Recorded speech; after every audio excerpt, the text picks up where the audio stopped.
Il est avec nous, il va bien vous montrer qu'il est bien vénère aussi. Bonsoir Aurélien. Salut Aurélien. Salut Aurélien. Hello l'équipe, comment ça va? Ça va? Bah écoute, j'ai envie de te dire, comme un lendemain de défaite. Aujourd'hui. Tendu. On a vu la pluie aujourd'hui un petit peu. Hein. Ouais, c'est ça. Voilà, Aurélien. C'est vrai que les météos nous a pas aidés en plus aujourd'hui. Ouais, c'est pas faux. Chercher Ouais. des excuses. Aurélien, Allez, je sais qu'hier après le match, t'as appelé au standard et ils ont pas eu le temps de te prendre parce que voilà, c'était la fin du débrief. Et je sais que t'as dit à Sadika au standard, j'ai trop besoin de vider mon sac. S'il vous plaît, passez-moi à l'antenne. Donc on t'a rappelé aujourd'hui. Aurélien, c'est le moment. Tu peux vider ton sac, mon vieux. Vas-y.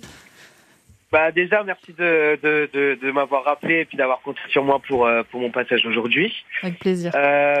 Alors moi, tout simplement, voilà, le mot que j'ai envie d'utiliser, c'est juste traumatisant, effroyable, horrible. Ah ouais. J'ai envie de te dire, il y a pas vraiment d'autres mots dans le sens où déjà, voilà, comme Bruno le disait et comme tous les supporters le disent, à quel moment Kipembe, soi-disant champion du monde, je vais bien dire soi-disant parce que sur ce qu'on a vu sur le terrain, je suis désolé, mais ça s'est pas vu hier. C'était pas le plus mauvais quand même hier soir. Il a été bien noté dans l'équipe. Il a été noté 7. C'était pas le plus mauvais. Ouais. Vas-y Aurélien, Mais vas-y, continue. pardon, excuse-moi de t'avoir coupé. Vas-y Aurélien.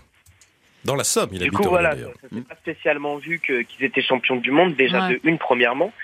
Je pense que depuis plusieurs années, depuis le temps que je m'intéresse au foot, c'est-à-dire depuis 2014, c'est la première fois que je vois un match du PSG aussi lamentable. C'est la toute première fois de ma vie que je vois un match aussi moche, alors que de base, je pense qu'on est tous d'accord là-dessus, la Coupe de France, c'est notre coupe. Je veux dire, c'est la coupe qu'on affectionne particulièrement, Ouais. même si évidemment il y a la Champions League qu'on aimerait gagner. On peut pas dire que Mais c'est à un notre moment couple, la donné, Champions désolé. League.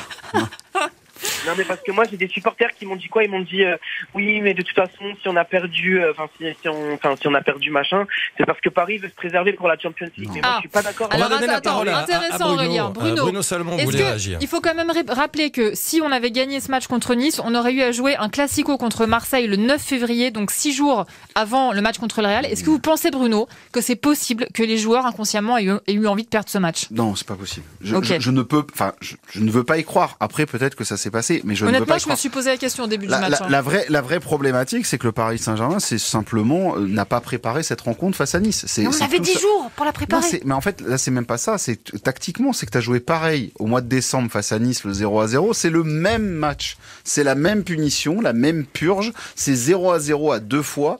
Et on ne s'en sort pas. On est face à un bloc. Moi, ce qui me gêne le plus dans cette rencontre, il y a des séquences vidéo qui sont en train de tourner. Alors, Eric, je sais que t'aimes pas trop Twitter, les choses comme ça, mais il faut le savoir. En ce moment, il y a des séquences vidéo qui traînent sur les réseaux sociaux. On voit les joueurs du Paris Saint-Germain qui ne bougent pas. C'est-à-dire que tu la as séance avec Verratti. qui court dans tous elle est les sens avec terrible. ballon au pied. Ah ouais. Et tous les autres joueurs, il n'y en a aucun qui fait des appels, aucun qui ne se déplace. Ils sont tous Il en peut train pas d'attendre faire la la passe. béquille. Ouais. En fait, on est en train de se dire, mais qu'est-ce qui se passe? En fait, ce Paris Saint-Germain, il y a des joueurs qui avaient besoin de ce match contre Marseille. Il y a des joueurs, par exemple, imaginons si Neymar reprend demain l'entraînement. Si demain, Neymar, on nous dit, c'est bon, il reprend l'entraînement collectif. Il lui faut du temps de jeu. Il lui faut des rencontres à haut niveau Mais pour bien préparer le Real Madrid. Même jouer 40 minutes ou 30 minutes en fin de match face au Real Madrid. Et ce match-là, de l'OM, tu ne l'as pas. Donc je pense que très franchement, moi je peux pas imaginer qu'ils aient balancé ce match-là. Sinon, c'est une énorme faute professionnelle. Et on a déjà une à la base. On va continuer d'en parler bien sûr avec Bruno Salomon, avec Pia Clément. On va remercier Aurélien parce que vous êtes vraiment super nombreux à vouloir réagir ce soir. Merci Aurélien. Dans Merci l'Hauts-de-France, Aurélien. la Somme, franchement, merci Aurélien d'écouter Péronne. France Bleu. Ouais, Péronne. On nous écoute dans le monde entier et dans toutes les régions en France. Joueur de foot qui est natif. J'ai commenté Péronne à une certaine époque quand j'étais à France Bleu Picardie. Sortez vos C'était mémoires. écrit, Aurélien. Mais oui, C'était écrit. c'est Sortez ça. vos mémoires en Faïd 15 Ben tomes. Kalfala, tu connais pas, mais moi je l'ai connu, je l'ai Non, commenté, c'est un joueur de Péronne. Ça sent la retraite, ça sent le livre que vous Oh avez là écrit. là, C'est clair. Ça sent les Et oh, souvenirs, j'ai les 45 balais. anecdotes, quoi. Allez. Bruno Salomon reste avec nous Salut, dans un Aurélien. instant. Jonathan à Morson-sur-Orge qui Alors, nous dira Aurélien, à qui on avait dit au revoir, a demandé instamment à poser une dernière question à Bruno Salomon et on a Je répondrai accédé. rapidement On a car il y a du monde accédé à derrière. son vœu, voilà. Ah, merci Bruno. Aurélien, est-ce que tu veux poser ta question à Bruno, mon grand? Ouais, bien sûr, bien sûr. Bruno, dis-moi, je voulais savoir, est-ce que pour toi, ce serait pas l'entraîneur plutôt la purge de ce club en ce moment?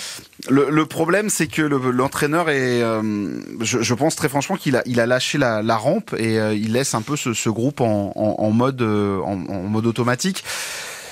Je sais pas si ça va se terminer à un moment donné. Ça peut pas continuer très longtemps comme ça. On a un entraîneur qui enchaîne les désillusions et qui perd titre sur titre. On a perdu le titre de champion de France, le trophée des champions et la Coupe de France avec lui. Ça commence à faire beaucoup. On a surtout perdu un peu de confiance dans notre équipe et de plaisir. Ouais, effectivement, et surtout du plaisir. Ça commence à être grave. Moi, j'aimerais vraiment prendre du plaisir avec cette équipe. Donc, je pense qu'effectivement, Mauricio Pochettino est l'un des problèmes à cette équipe, mais c'est peut-être pas le seul. Alors, moi, j'ai posé la question sur Twitter.